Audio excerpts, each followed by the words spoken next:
First of all, you should see whether the class intervals given, whether the class intervals given to you are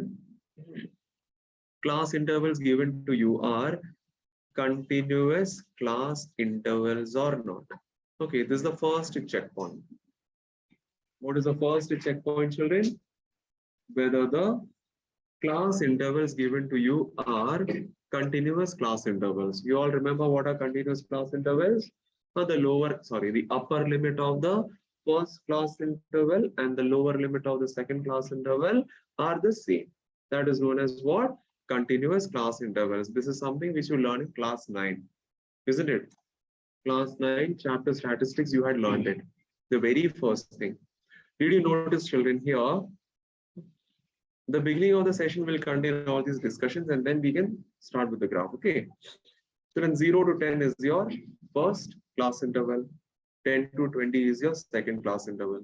Did you notice the upper limit of the first class interval and the lower limit of the second class interval are the same? These kind of class intervals are known as what? Continuous class intervals.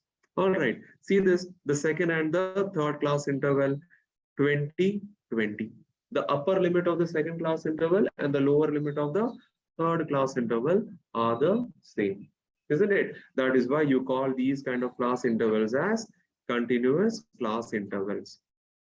Now, according to the council's decision, children, this year we will be getting questions which are based only on continuous class intervals. Okay, was this informed to you in school? Yeah. No? Yes or no? No. Okay. So you are going to get questions which are based on continuous class intervals.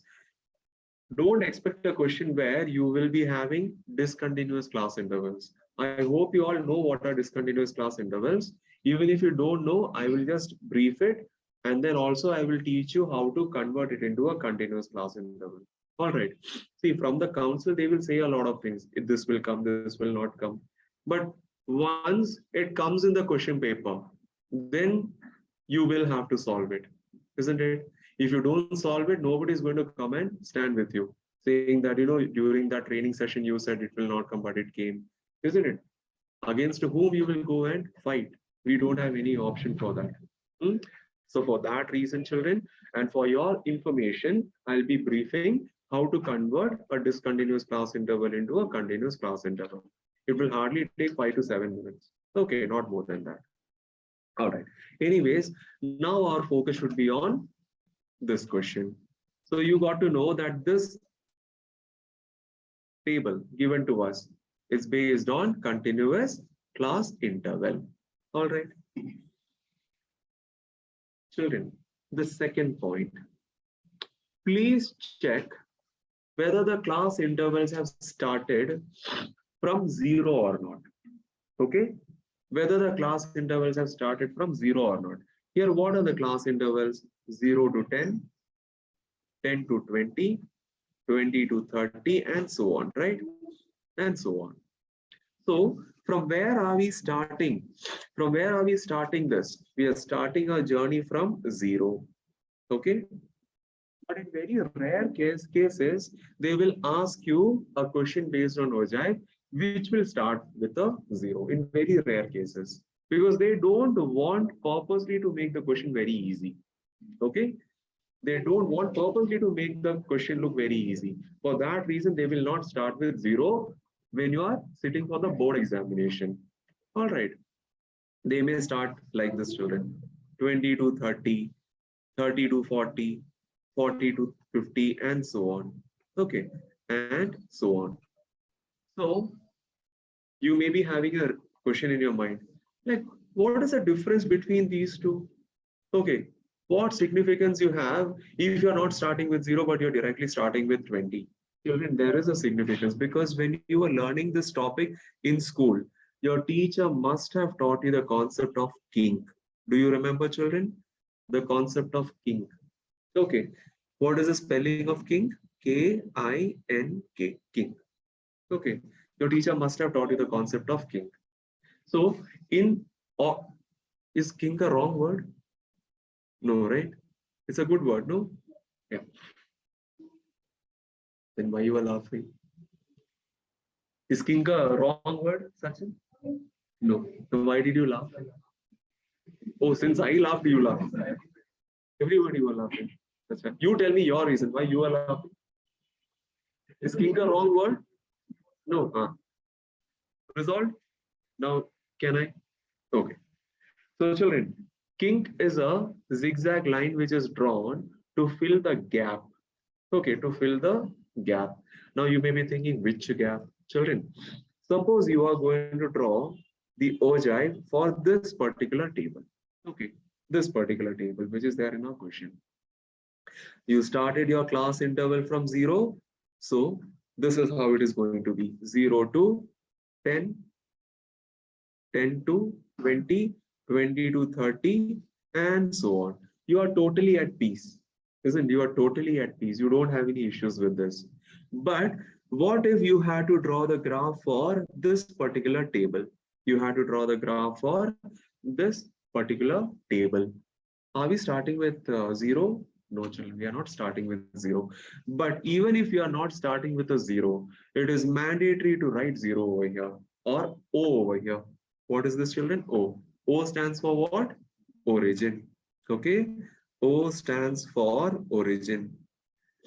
Children, whether the table which is given to you starts with a 0 or it doesn't start with a 0, you will always start from the origin. Okay, this is one common mistake which we find in board exam papers. What they, what they do here, I have started the class interval with 20, isn't it? So they start plotting 20 over here. Is it mathematically correct, children? No, because the point where the x and y axis intersect each other, that is known as what? Origin. And this is the point where these two axes are meeting each other, and it has to be called as a origin. Okay, you can't change definitions in the paper. All right, so this is one mistake which many students do. You should always start with the origin. Now, imagine you took 1 centimeter as 10 units. Okay, you took each centimeter on the graph paper as what? 10 units.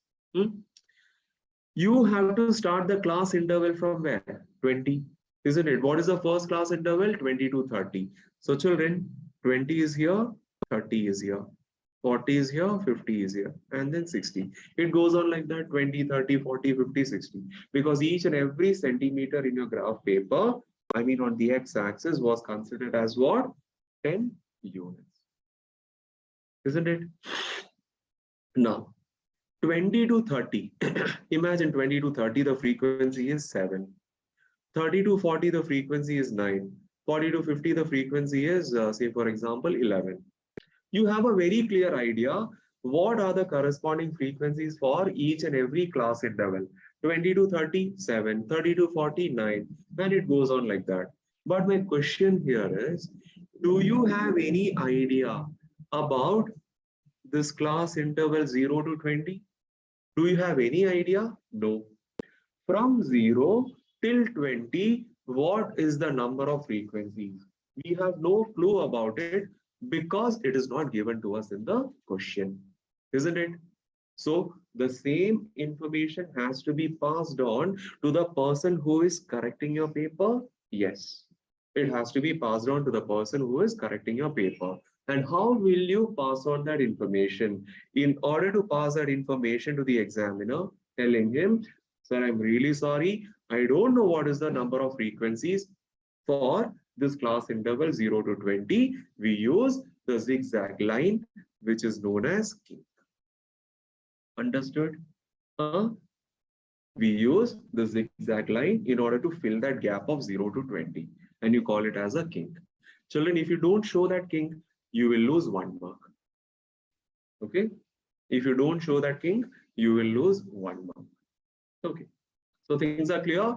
First point is the given interval should be continuous class intervals. Second thing is, normally it starts with 0. If it doesn't start with a 0, you will still put the point of intersection of x and y axis as the origin, capital letter O. Okay. Then you will accordingly you will accordingly label the x-axis. After you label the x-axis, since we didn't had any idea about that particular class interval, in this case 0 to 20, what you will do, you will just fill that gap with a zigzag line, which is known as kink. Okay, while drawing the graph, things will come to you, children. Okay, no need to by heart everything. Now, the next point. Children, before you start drawing the graph paper, okay, before you start drawing the graph paper or the graph, make sure that you write the scale for both x-axis as well as y-axis. This is compulsory. Okay.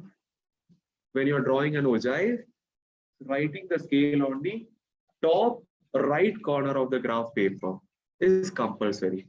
If you don't do this, again -1. If you don't do this, again -1. Huh? Can you all please take a rough page and note all these things, children, whatever I'm verbally telling you. Huh? Regarding continuous class intervals, regarding the origin, regarding filling the gap between the two values with the help of a kink. Please note it down in your own language. No compulsion that it should be looking very professional. Okay.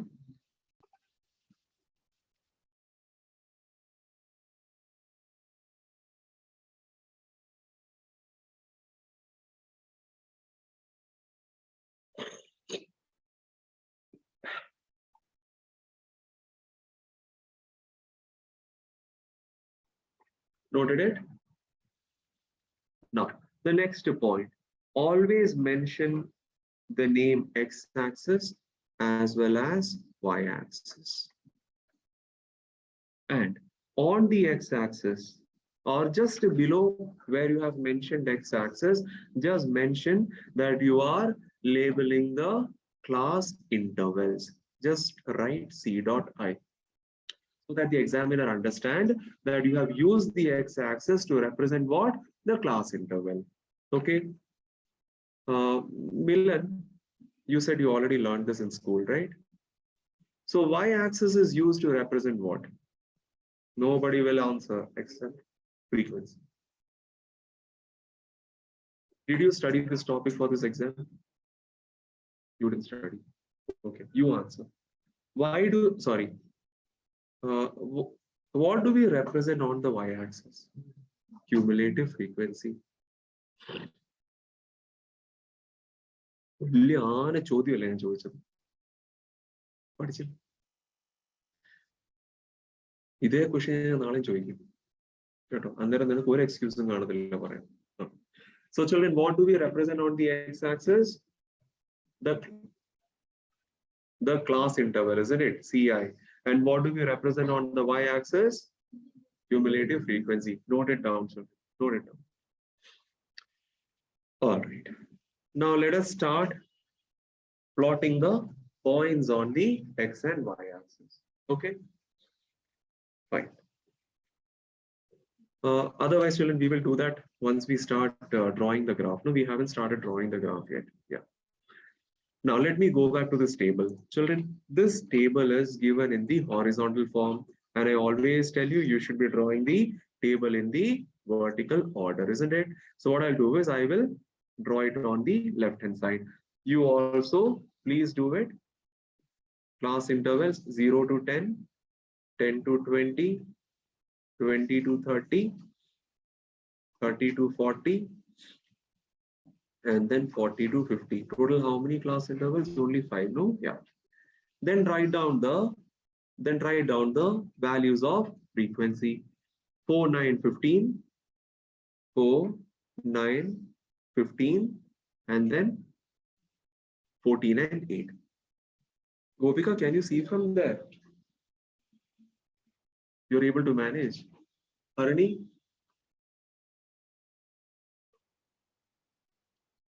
Okay. So the given table is written in the vertical order. Children, you all know Ogive is what? It is the graph of, it is the graph of class interval versus cumulative frequency. Am I right? What is ogive? It is the graph of class interval versus cumulative frequency. Okay, now what is the technical meaning of this? Nothing, children. On the x-axis, you are representing the class intervals. On the y-axis, you are representing on all the cumulative frequencies, isn't it? Huh? So what you are plotting on the graph, what will be the x coordinate? The values of the class intervals. What will be the y coordinate? The values of cumulative frequency. Okay, that is why I said Ogive is nothing but a graph which is drawn for class interval versus cumulative frequency. These are the different ways in which, people express these kind of concepts. At that time, you shouldn't be thinking what this man said and meant. Huh? Fine. Children, have we created the column for cumulative frequency? No. So let us create it. Janice, tell me the values of cumulative frequency. 4, hmm. Hmm. Hmm. 50. Very good. So you got the cumulative frequency column. 4, 13, 28, 42, and 50. Children, just now I said Ogive is what? It is a graph which is drawn for class interval versus cumulative frequency. Okay. Now let us start plotting the points on the x and y axis. Children, you all can start doing it. My graph will be totally rubbish because I'm going to draw it with hand. Okay, you people are using scale, so it will look very neat. Okay, so don't compare my graph with yours.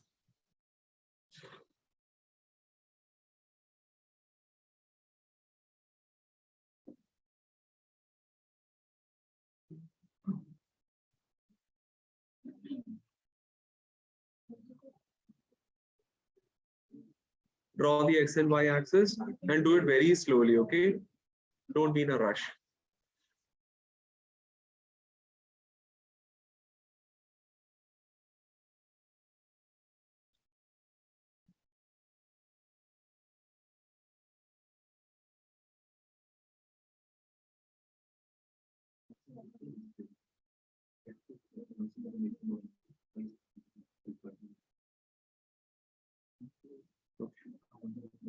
Drew the x and y axis. Did you write the name of both the axes? X-axis, where you are going to represent class interval. And then comes y-axis. Then comes y-axis, where you will be representing the cumulative frequency. Okay. Now, we have to start plotting the x-axis and y-axis. Shall we start with 10, 20, 30, 40, and so on? After writing or after plotting the x and y-axis, you write it. Huh? You are using a 1 centimeter graph paper, no? Huh. So each 1 centimeter is going to be what? 10 units, right? Each 1 centimeter is going to be what? 10 units. So 2 centimeter you are using. Then if it is not mentioned or if it is not specified in the question that you have to use 2 centimeter as 10 units, you can do as you wish. So see, 2 centimeter contains 1 centimeter, right? So take each 1 centimeter as what? 10 units. Otherwise, if you want to take 2 centimeter as 10 units, do it, no problem. Scale up. Achha, if you're taking 2 centimeter, then for scale, x-axis, you will mention 2 centimeter is equal to 10 units. Whatever you're taking on the x-axis, that is what is written on the scale. Okay. Children, I hope you all are using a 1 centimeter graph paper. Hence, I said on the x-axis, 1 centimeter is equal to 10 units. Okay. And even y-axis, 1 centimeter is equal to 10 units. So let us plot all the points 10, 20, 30, 40, 50, 60, 70, and so on. Okay. Children, Now you may be thinking, how will I decide the maximum limit which I have to give on the y-axis, isn't it? You're going on plotting now 10, 20, 30, 40, 50. Now, what is the maximum limit where you should stop? Children, you just see what is the last value in cumulative frequency. What is the last value? It is 50, isn't it? So you can take or you can go till 50 on the y-axis. I accidentally reached 70, but that is not a problem if you have enough of space on your graph paper. All right. Otherwise, even if you stop at 50, exactly 50, it won't be a problem. Okay. Let's start. Now, children, listen to this. How will you plot the points? How will you plot the points for each and every class interval versus its cumulative frequency? This is how it is plotted.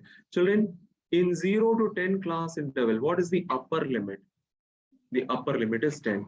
This upper limit should be graphed with cumulative frequency. Okay. The first class interval is what? 0 to 10. The upper limit of the class interval should be graphed with the cumulative frequency. Joel, is it clear? Eju? Fine. Now, children, the next one. The next one. What is the class interval? 10 to 20, isn't it? So, in 10 to 20, 20 is the upper limit. So, 20 should be graphed with 30. Then here 20 to 30, 30 is the upper limit, 30 will be graphed with 28. 30 to 40, 40 is the upper limit, 40 will be graphed with 42. Then 40 to 50, 50 is the upper limit, 50 will be graphed with 50. Okay. So far things are fine. Where is the first class interval, children? 0 to 10 over here, right? This is your 0 to 10. Now the upper limit 10 and the cumulative frequency 4 should be mapped with each other or graphed with each other. Where you will find 4, children? 4 will be somewhere over here, no? Between 0 and 10, somewhere over here.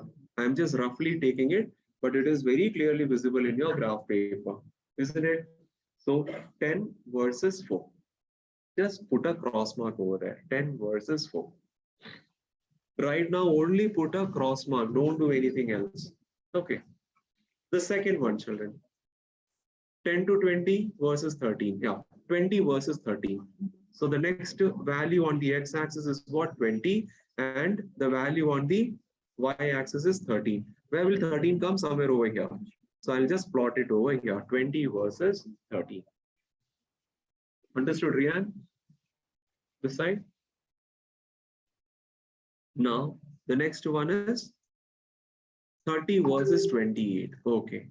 This is 30 and this is 28. No, 28 will come somewhere over here. So 30 versus 28. Milan, you are doing it? Okay.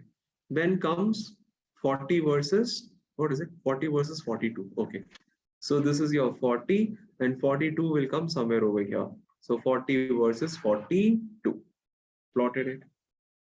Then children, the last one, 50 versus 50. Now 50 versus 50. This is 50, this is 50. So 50 versus 50 is over here. Plotted it, everyone? Yeah. Once you are done with the plotting, what you can do next, children? You can connect all these points. Are you going to use a scale?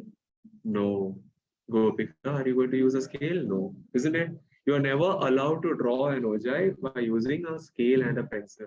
You should be using only a scale and you should use your free hand to connect all the points. Okay.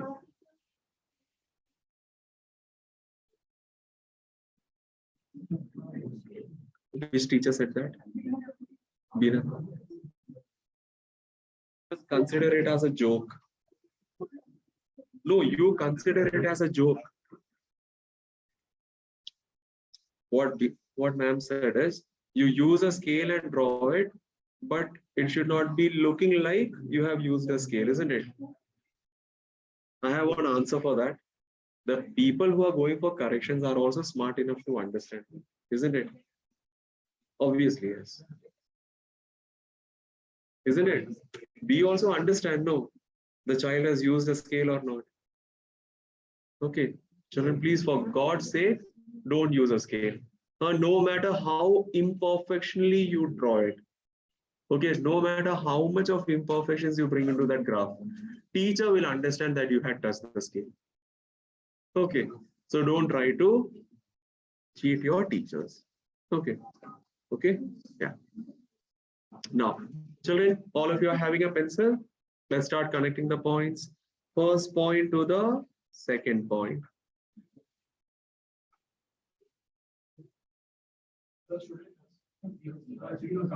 Should it touch? You show patience first. Let me first of all connect all these points. At the end, I'll tell you where it has to be connected to. Okay, don't worry, man. I'll teach you. Show some patience. Did you connect these points first? It's done. Wow, Sachin, what you had today, Horlicks? First time. Connect the second point to the third point. Then the third point to the fourth point. Yes. And then the fourth point to the last point. Children, this is one graph which your examiner wants imperfection in. Okay. If you draw it perfectly, I'm telling you, they will understand that you have used a scale. Okay. And if you are drawing with your free hand, you will not be able to draw a perfectly straight line, isn't it? Can you draw a straight line? If it is a very small line like this, it's a straight line, isn't it? But if I ask you to draw a very long one, you will end up doing some kind of deviations, isn't it? Yeah. So that should be purely visible in your graph. All right, Sachin, I'll help you, man. You pay attention here. Yeah. Children, are we done? Are we done? Are we done? Okay. Once you have connected all the points, once you have connected all the points, we have one small formality to do. You know what is that formality? Children, in the first class interval, what was the lower limit? The lower limit was 0, isn't it? You should always connect the first point which you have plotted on the graph to that lower limit, which is 0 itself. Are you getting it, children? Only if you do this, your graph will be considered to be a complete graph. Okay, some children in that hurry-burry, they forget to connect the first point to the lower limit of the first class interval, and you will end up losing some marks. Okay, don't do that. Okay, Sachin, now is it clear? So the first point has to be connected to the lower limit. In this case, it was a 0. This is done. Now, children, after doing this, for the examiner's convenience, please do label all the points which you had plotted in the coordinate form. Please do label all the points that you had plotted in the which form? In the coordinate form. All right. You all know what is a coordinate form, no? X comma y form. So here, what is the value of x? It is 10. And what is the value of this thing? Y? It is 3, I think, isn't it? It was 10 comma 3. So please do write it here. 10 comma 4. Okay. 10 comma 4. What is the second point, children? 20 comma 13. What is the third point? 30 comma 28. Fourth point? 40 comma 42. And the last point is 50 comma 50. Right? 50 comma 50. Did you all follow it? And did you all do it? Fine, children. So just see whether everything is there in your graph paper. Scale is there? Yes, scale is there. XY axis is there? Yes, XY axis is there. Have you written the name of the axis? Yes, X axis. And below that, class interval, isn't it? Then comes Y axis. Yes, written. And what is Y axis representing? Cumulative frequency. That is done. Then children, are we starting the graph by using origin? Yes, we are. Then children, did we plot the points correctly? Yes. Upper limit of each class interval with its cumulative frequency. That part is clear. After plotting the points, did we all connect it by using our free hand? Yes, we have done it. Then after connecting all the points, did we connect the first point to the lower limit of the first class interval? Yes, we have done that. Then, after doing everything, just for the convenience of the examiner, did we write down all the points which we plotted on the graph in the coordinate form? Yes, that is also done, isn't it? So this is a complete graph. Okay. Now, children, they were asking us to what? Estimate the median. Estimate the median. Let's do it. Children, if you have to estimate the median, first of all, you need to know what was the sum of all the frequencies or the value of n. How much it was? 50. All right. 50. 50 is an even number, isn't it? And children, 50 is divisible by 2 also, isn't it? Yeah.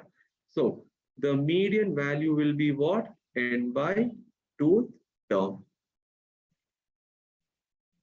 N by 2th term, which will be 50 by 2th term, and that is equal to the 25th term. Okay, 25th term.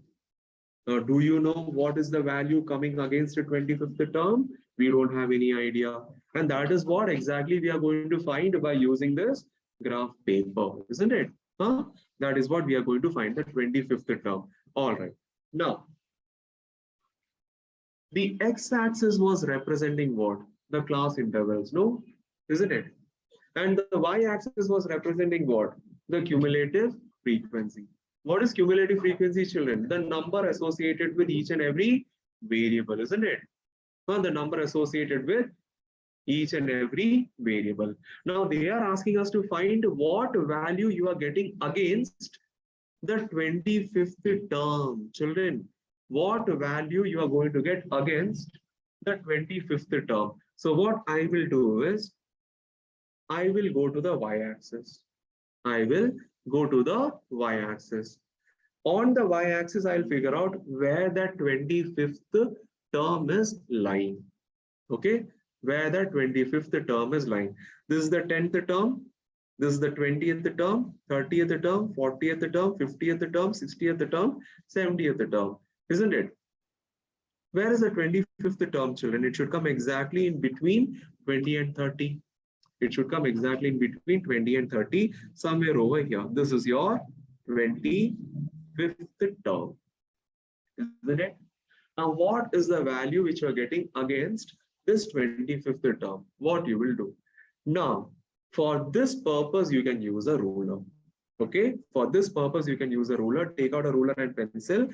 From this 25th term, children, from this 25th term, please draw a horizontal line. Please draw a horizontal line, which should be touching the graph which you have drawn. Okay, we should be touching the graph which you have drawn. Is it touching? Wherever it is touching, imagine in my graph it is touching at this point. Wherever it is touching, from that point of intersection, use a ruler and draw a vertical line. I repeat, children, use a ruler and draw a vertical line so that it touches the x-axis. Okay, so that it touches the x-axis. Wherever it is touching, children, can you just give me the number? 28. All right. So you are saying online students also got 28? Okay, very good. So the vertical line which you drew is touching where? The number 28. So children, the 20, will you please listen to me? The 25th term on the y-axis is graphed against 28 on the x-axis. That means the 25th term should be equal to how much? 28. Hence, you got the median value as what? 28. That's all. Your sum is over. Understood? Huh? M is equal to 28? Yeah, you should. On the graph paper, no, I didn't have space, so I just mentioned it here. Okay. Understood, no, children? Now, something which students forget. Children, your journey started from which axis? Y-axis. And you ended up on the x-axis. So the direction of your journey has to be shown on the graph paper like this, children, by using an arrow mark. You started from the y-axis and you reached the x-axis. So this was your journey. isn't it? From the y-axis you started, you reached the graph which you had drawn. From that graph, what you did, you came down. So this was the direction of your journey, which has to be plotted on the graph paper just by using an arrow mark. Okay, so that part is also clear. Any doubts, children? It's done. Shall we do one more? Hmm? So be ready with a new graph paper. I don't want anybody to use the same graph paper, okay? On top one graph, bottom one graph. Huh? Your parents are rich enough to buy you a graph paper. Hmm? Yeah, don't save money for them.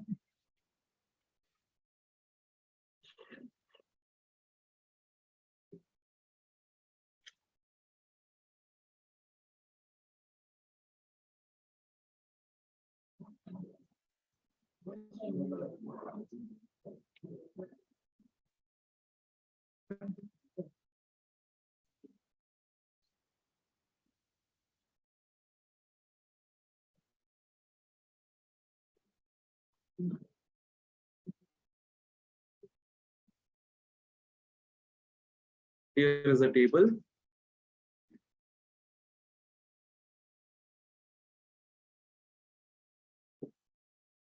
Alvin, why you didn't come today?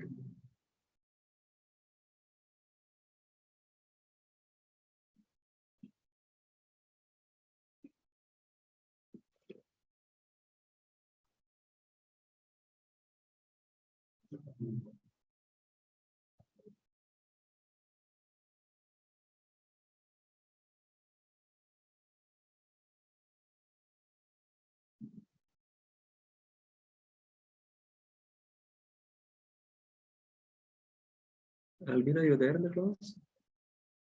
Yes, Okay. sir. Okay. Aditi, you're done with the graph?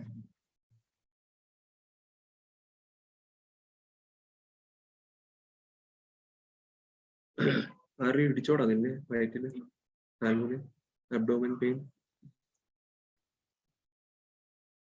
നിനക്ക് കഴിഞ്ഞ 2-3 ആഴ്ചയായിട്ട് ഇത് തന്നെയല്ലേ കാരണങ്ങൾ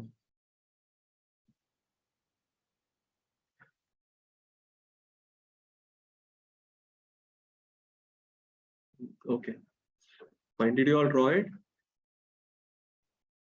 class intervals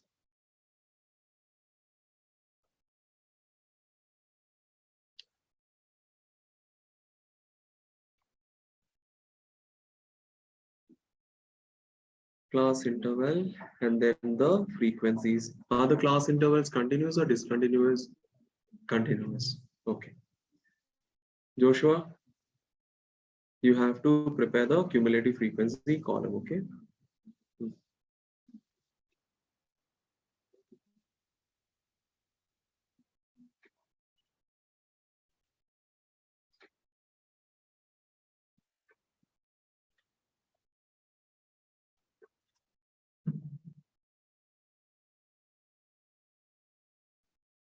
frequencies okay first you write this 15 to 20 then 20 to 25 25 to 30 and then 30 to 35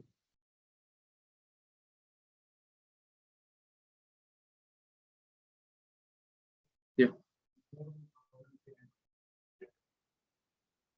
no there is no problem you will get marks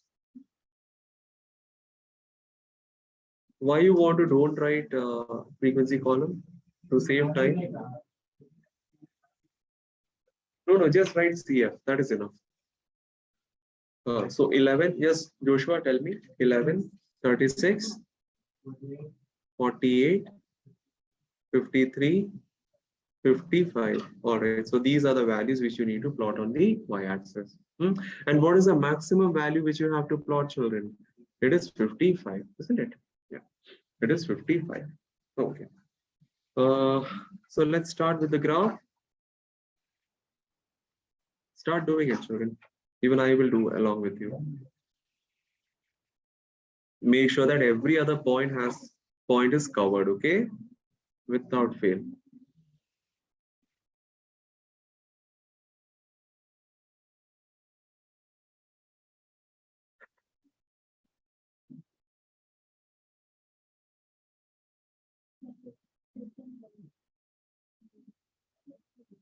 This is the origin. This is the x-axis where you're representing the class intervals. Okay. This is your y-axis where you're representing the cumulative frequency. Very good, Caitlin. Now, children, we have to plot the points on the x and y axis. See the class intervals 10 to 15, 15 to 20. Children, do you have any idea what is happening from 0 to 10? You have no idea, isn't it? Since you don't have any idea, you should be filling the gap for 0 to 10 by using a kink, isn't it? Yeah.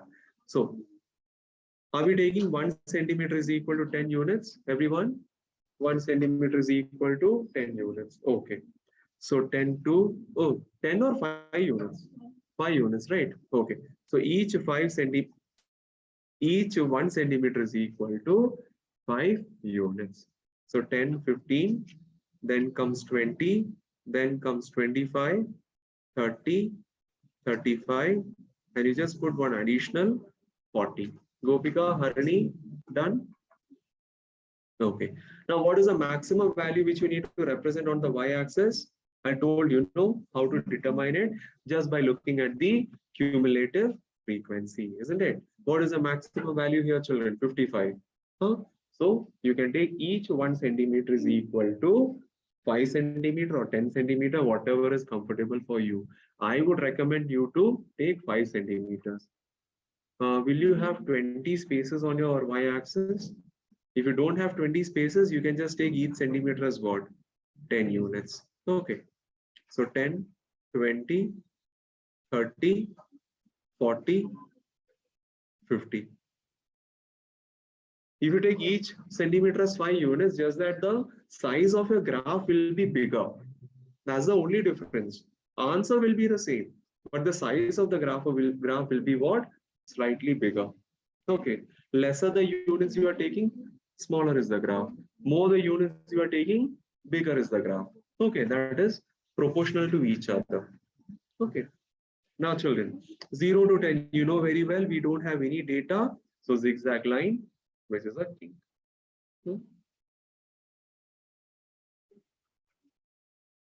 Kink. Now, what we have to plot, it is always the upper limit to the cumulative frequency. So 15 versus 11, 20 versus 36, 25 versus 48, 30 versus 53, and 35 versus 55. These are the points to be plotted. Let's start. Children, 15 versus 11. So 11 will come somewhere over here, just after 10, isn't it? Okay, so 15.11. Then comes 20 versus 36. Salim, you're doing it? Okay, Hussein, what about you? 20 versus 36. Then comes 25 versus 48. 48 will come over here. So 25 versus 48. 30 versus 53. Oh, I did only till 50. I'll go till 55. So 53 will be somewhere over here. So 30 versus 53. And then 35 versus 55. 35 versus 55. Okay. Now, what next? You have to use your pencil and start plotting all the points with your free hand. Shazia, start doing. Plotted, plotted, plotted, isn't it? Plotting is done. Nabil, plotting is done. All right.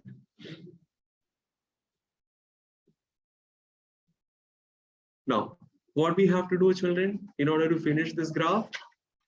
In order to finish this graph, what we have to do? We have to connect the first point to the lower limit of the first class interval. So 10 was the lower limit of the first class interval. Graph is done. Okay. Now what we have to do for the convenience of the examiner, we have to show all the coordinates in the ordered care form, isn't it? So 15.11 over here. Then comes 20.36. Then comes 25.48. then comes 30.53, and then comes 35.55. Okay, everything is done. Now we have to find the median value. Children, what was the number of observations here? 55, which is an odd number. Now, is 55 divisible by 2? No. So what we do? N plus 1 divided by 2. So children, the median value will be n plus 1 by 2th term. And that is equal to 55 plus 1 by 2. 55 plus 1 is what? 56. 56 by 2 is 28. So the 28th term is going to give you the median value. Let us go back to the children. Let us go back to the y-axis and see where the 28th term is. 28th term will be over here. Children, 28th term will be over here, isn't it? Okay, what is the problem, guys? Got it? From this 28th term on the y-axis, please start your journey in such a way that your horizontal line touches the graph. Okay, the horizontal line touches the graph. Wherever it is touching, you're waiting for whom, Monish? You are done with the graph? Oh. Loka, still doing? You answered yes for both the questions. What are you doing? Yes. Are you done with the graph? Yes. What you're actually doing? Yeah. From this point of intersection, draw one vertical line, children. Draw one vertical line. This is the vertical line. Can somebody help me? 17, 1, 7.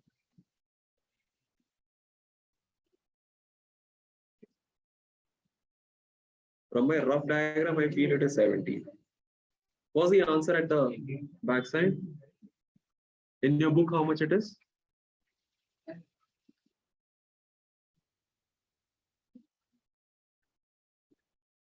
18.4. How are you getting 18.4? Acha, online? Sia, Ria, Caitlin? I got 18.5. 18.5. And how much is the answer? Backside? 18.4. Loga, how much you got? 48. You hit 2 more runs. You can wave your bat for half century.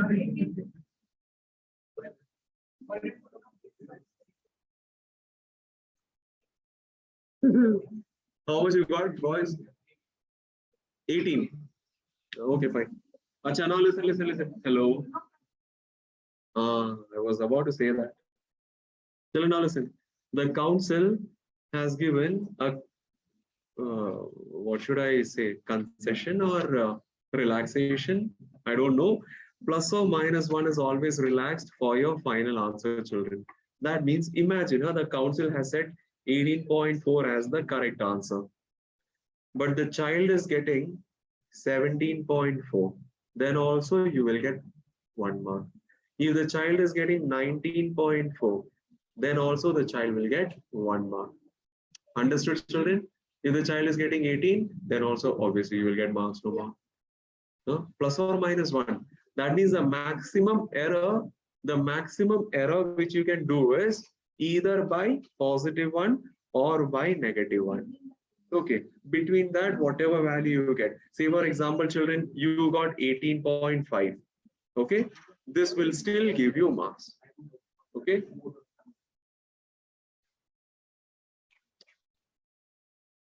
If you're getting 17.8, still you will get marks. Okay, so that plus or minus relaxation is always there.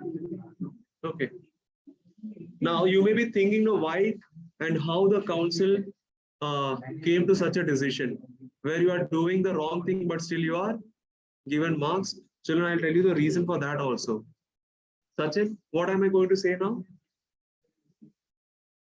That I said. Then after that?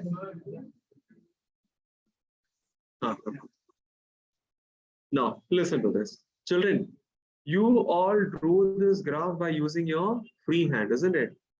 If you had been drawing this Ogive with a scale and a pencil, then there would have been no relaxation of marks because everybody should have been getting the same answer, isn't it? But since you people are doing with your free hand, that human error is quite possible. Huh? Human error is quite possible. So just keeping that human error in mind, the council decided if the child does a mistake by plus or minus one, he should be getting marks. Okay, that's it for me. But still in my life, I haven't understood why they are not permitting us to use a scale and a pencil. Till date, I haven't understood what is the reason behind it. Eh?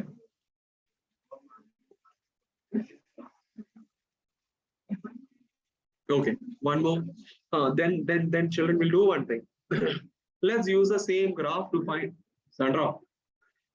Let's use the same graph to find the lower quartile and the upper quartile. Can you do it? Why? Because 56 is a number which is divisible by 4, isn't it? So children, you have to remember this. If they are asking you to find the lower quartile or the upper quartile, they will give you the number of observations in such a way that it will be divisible by 4. So here n was 55. If you are asked to find the lower quartile, which is denoted with Q1, that can be found by n plus 1 by 4th term. And that is equal to 55 plus 1 divided by 4. How much it is? 56 by 4. And that is equal to how much? 14. So the 14th term is going to give you the lower quartile. Please do it. The 14th term is going to give you the lower quartile. So please go to the y-axis and get the 14th term. Arni, can you see from there? You can't see. Come here, no, Baba. Acha, what is this? What is this? Oh, okay, fine. Children, so from that 14,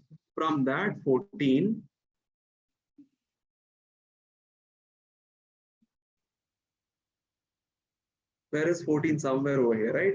From that 14, draw a horizontal line which will touch your graph.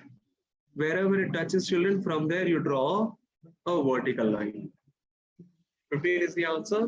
All right. You all are meeting at 15, no? Fine. 15.5. Online students kindly answer. Priya, Caitlin, this was a previous one. Lower quartile, see how much it is? 15.5. Majority of the students are saying 15.5. It's 15.5. Okay.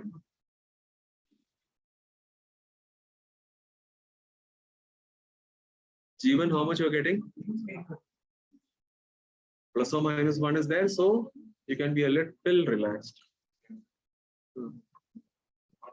Very famished you are. At least bring a pencil, Baba. Then bring a pencil which works properly.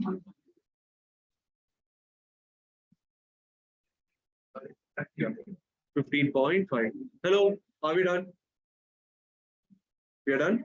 15.5. Now find the upper quartile. Okay. Find the upper quartile, everyone. It is 3 times or 3 by 4 of n plus 1. Okay. 3 by 4 of n plus 1 the term. You get 3 by 4 of n is what?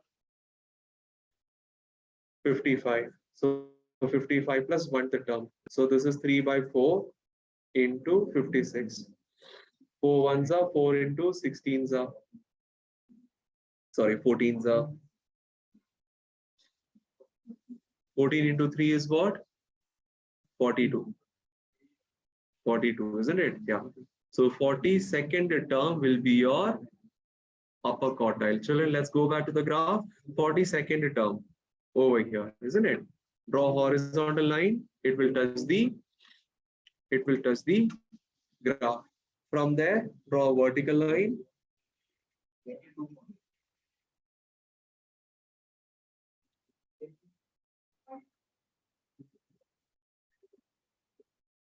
How much you are getting?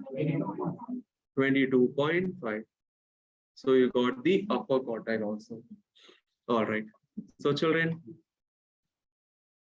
you got the lower quartile as what? How much it was? 14.5 or 15.5.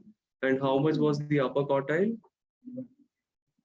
22.5. Now, if I ask you to find the IQR interquartile range, that will be Q3 minus Q1. Okay, Q3 minus Q1, which is going to be 22.5 minus 15.5, which is equal to 7. This is your interquartile range.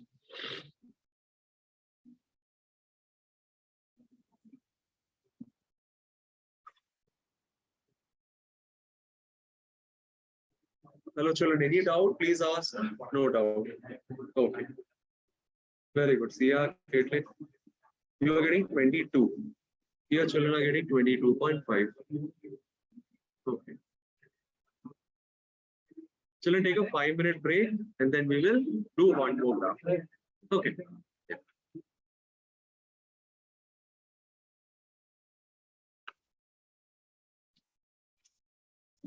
So we got an idea what we have to plot. 145 versus 12, 150 versus 32, 155 versus 62, 160 versus 100, 165 versus 124, 170 versus 140, then 175 versus 152, and then 180 versus 160.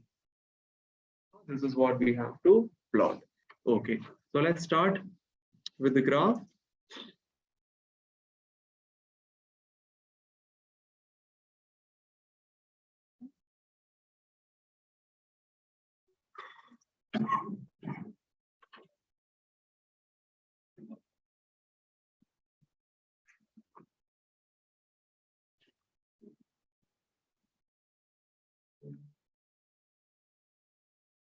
Sachin, if I come there, no, you will get it left and right from me. So better you behave. X-axis, where you represent the class interval. Then comes Y-axis, where you represent the cumulative frequency. Have they mentioned what should be the scale? Children, they have mentioned what should be the scale. Each 2 centimeters should be 5 centimeters. I mean 5 units, okay? Not 5 centimeters, it should be units. Oh, sorry. It should be centimeter only, yeah. Because they are talking about the height, yeah. Children, each 2 centimeter is equal to 5 centimeter height of the child. Children, what are we representing on the x-axis? The height of the children, isn't it? Graph of class interval, yeah. The class interval is depicting what? The height of each and every child, isn't it? So that 140 to 145 centimeter is what? They are just talking about the range of height of these children. Those who are from 140 centimeter to 145 centimeter. Then comes 145 centimeter to 150 centimeter. So whatever you are labeling on the y-axis, whatever you are labeling on the x-axis, they are what? The height of these students. Okay, they are what? The height of these students. Okay, now that is why they have said, draw an ogive for the given distribution taking 2 centimeters equal to 5 centimeter of height on one axis. Children, this one axis is nothing but the x-axis itself. Okay. What is that axis? X-axis. Sandra, any doubt? No. And then children, each 2 centimeter which are going to take on the other axis, On the other axis means y-axis. Each 2 centimeter that you're going to take on the other axis, that means the y-axis is what? Depicting 20 students. Okay. Depicting 20 students. So be careful when you are plotting the graph. And the same scale has to be mentioned when you are starting with the graph. Scale. Children, x-axis. X-axis. Each 2 centimeter will be what? 5 centimeter of height. And for each 2 centimeter on the y-axis, it will be representing how many students? 20 students, right? It will be depicting how many students? 20 students. Make sense? Okay. So it's very clear that each and every 2 centimeter on both the axes has to be considered. On the x-axis, each 2 centimeter is 5. So this is 1, this is 2. So each 2 centimeter is 5. So this is 5. Okay, just a minute, huh, children? Where are we starting with? Where are we starting from? 140 to 145, isn't it? Okay. So after the first 2 centimeters, plot 140. After the first 2 centimeters, just plot 140. Then after 2 centimeters, plot 145. After 2 centimeters, 150. Okay. Then 155. Then 160. Children, will you have sufficient space on your x-axis? You will have. Okay.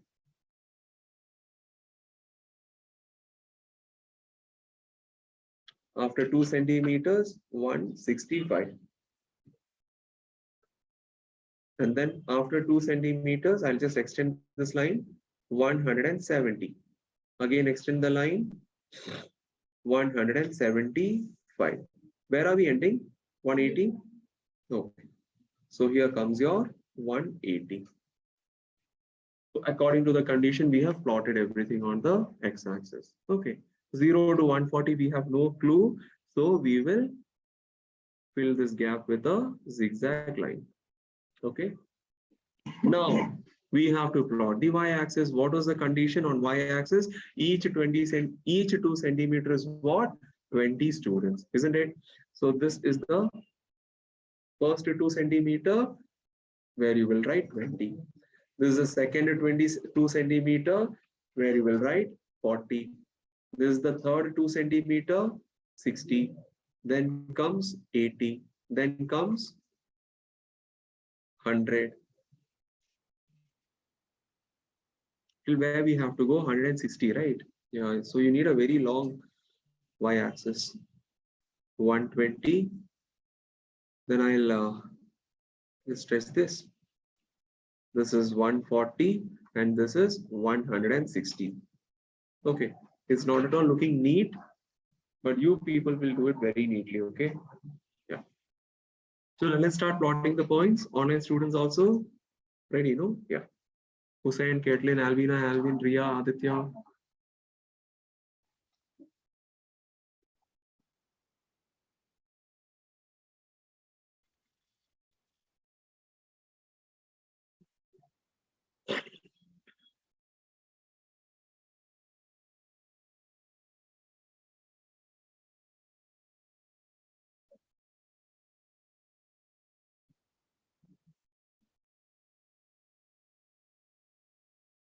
Okay, Caitlin. The first one is what? 140 versus 145 versus 12, isn't it? Yeah. So 145 versus 12. 12 will come somewhere over here. After 10, it will come. So this is your first point. Next point is 150 versus 32. 150 versus 32. 32 will come. This is 30. So this is your 31, 32. Okay. Plot it here. Then comes 155, 62. 155, 62. Then comes 160, 100. 160 and then 100. Then comes 165, 124.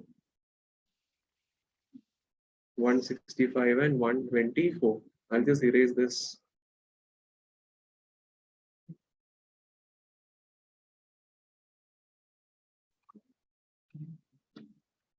What was it? 160 versus 124, right?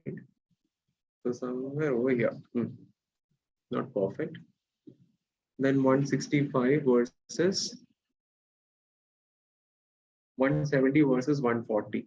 Okay. 170 versus 140 over here. Then 175 versus 152.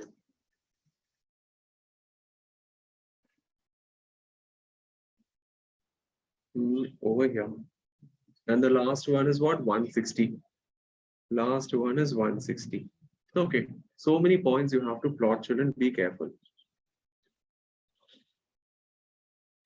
Let's start the first point to the second point. Second to third.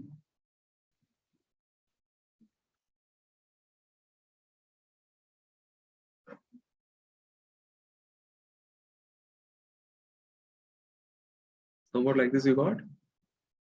Huh? Don't forget to plot the first point to the lower limit of the first class interval. Okay. Now, let us start finding the median, lower quartile and upper quartile. That is what they are asking us to find. See this, children. Median height, interquartile range.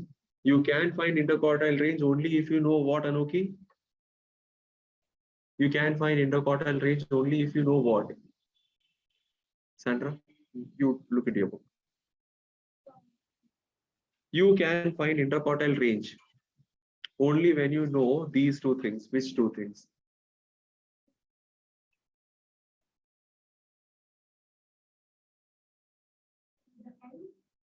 N.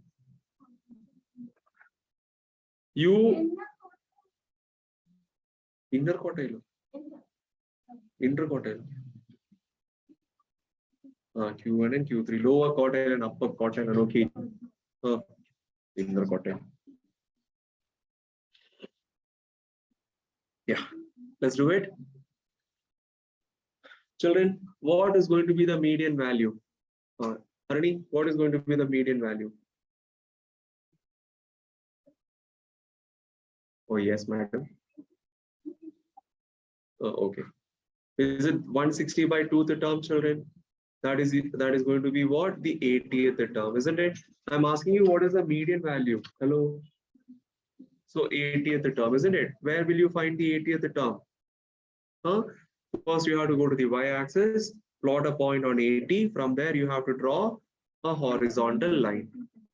Okay, draw a horizontal line. The horizontal line will be touching where? The graph, isn't it? From the graph, you have to draw a vertical line. Can you please tell me where it is touching? Hello, where it is touching? 530?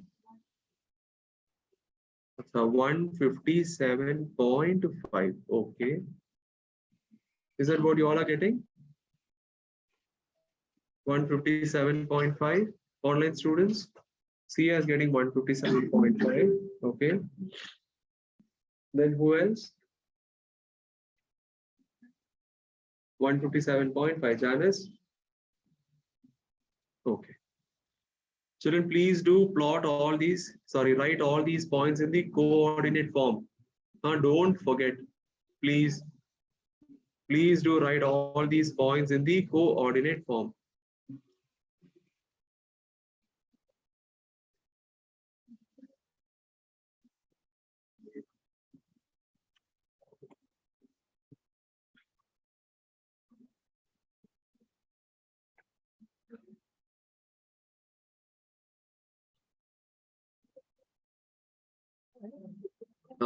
Now they are asking us to find the Tisham got it 157.5. All right, children, if you have to find interquartile range, you need to know what is the lower quartile and the upper quartile, isn't it? You need to know the lower quartile and the upper quartile. So what is the lower quartile? Lower quartile will be 160 divided by fourth term. Why am I doing this? Because 160 is perfectly divisible by 4, isn't it?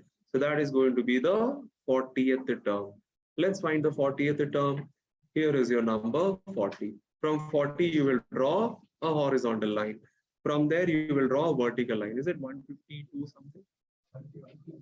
150? 150.5. 151.5. Okay.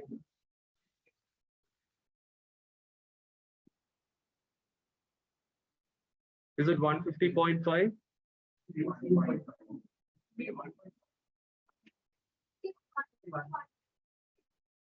151.5. All right. Online students, Ria, Caitlin, did you get it? Very good. Sia. Online students, Hussein. 151.5. Let's find the upper quartile also. So here I will write 151.5. Now here it is going to be 3/4 of 160th term, isn't it? So that is going to be 3 times 40, which is 120th term. And how much is going to be 120th term? How much? 120th term is 164 over here. And then from here,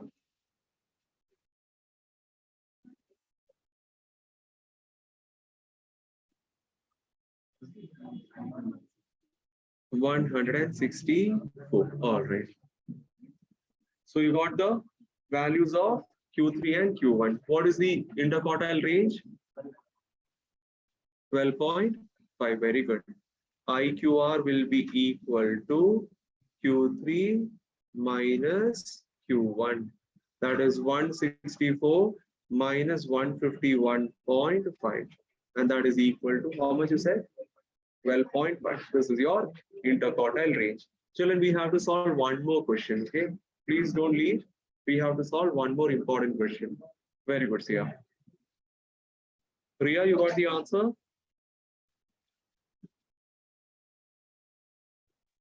Yes, sir.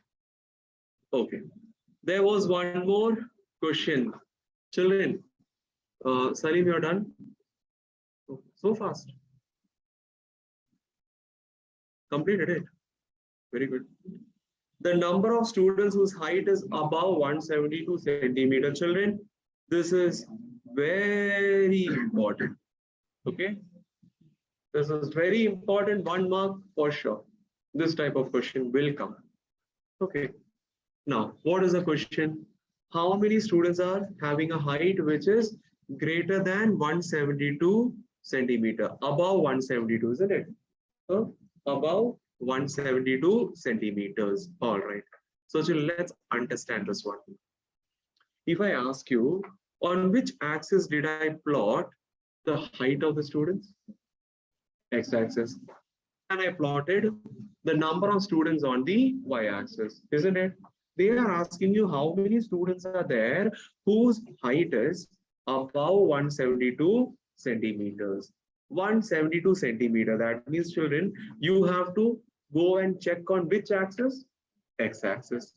Because everything related to the height is on the x-axis. Now, I want you all to go to that point 172. Somewhere over here, you'll have 172, isn't it? So please go to that point 172, and whatever you have been doing so far, do the reverse. From this x-axis, I want you all to draw a vertical line which will touch the graph plane, Please do it, children. It's very difficult for me to do it on my writing pad. That's why I'm asking. Okay, your 172 will come and hit somewhere on the graph. Is it hitting? Is it touching? All right. From that point of intersection, draw one horizontal line. Okay, draw one horizontal line. Tell me, children, at what point? This is my question. At what point does it touch the y-axis? 144. All right. So I'm considering.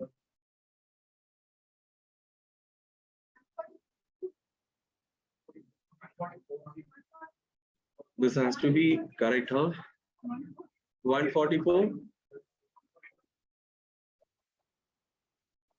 Offline, how many of you say 144? 142? How much Gopika, Harini? 142. Online students, majority of the students are saying it is 142. 140? What?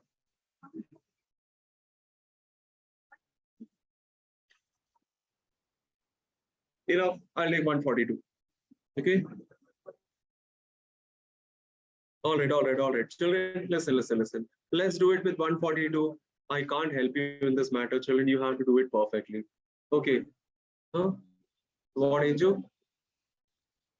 This is 142. Now let me teach you the logic. Loka.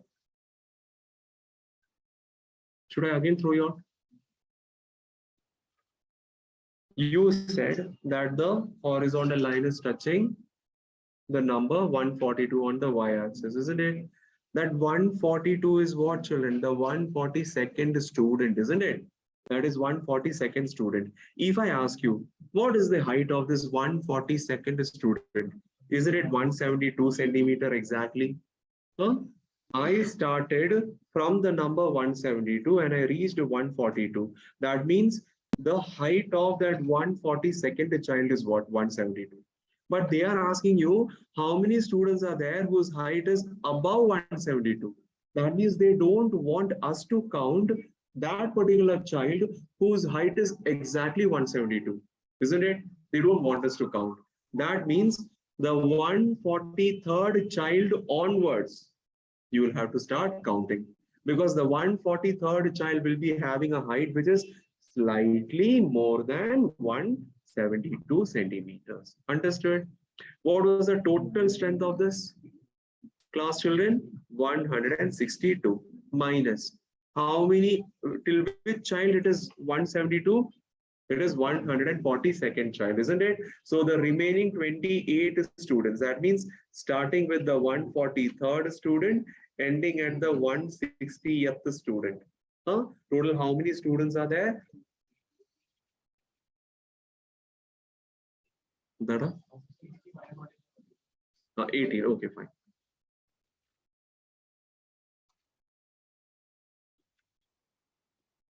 Okay, so from 143rd to 160th student, there are total 18 students whose height will be greater than 172 centimeters. So children, if I ask you a counter question, what if it was greater than or equal to 172 centimeters? You would have also counted the 142nd student, isn't it? So the total number of students would have become 18 plus 1, 19 students. Easy? Okay. The next session also we'll be doing Ogive, so that I can solve a little bit more of board specific sums. All right. Children, tomorrow you need a class or not, please let me know.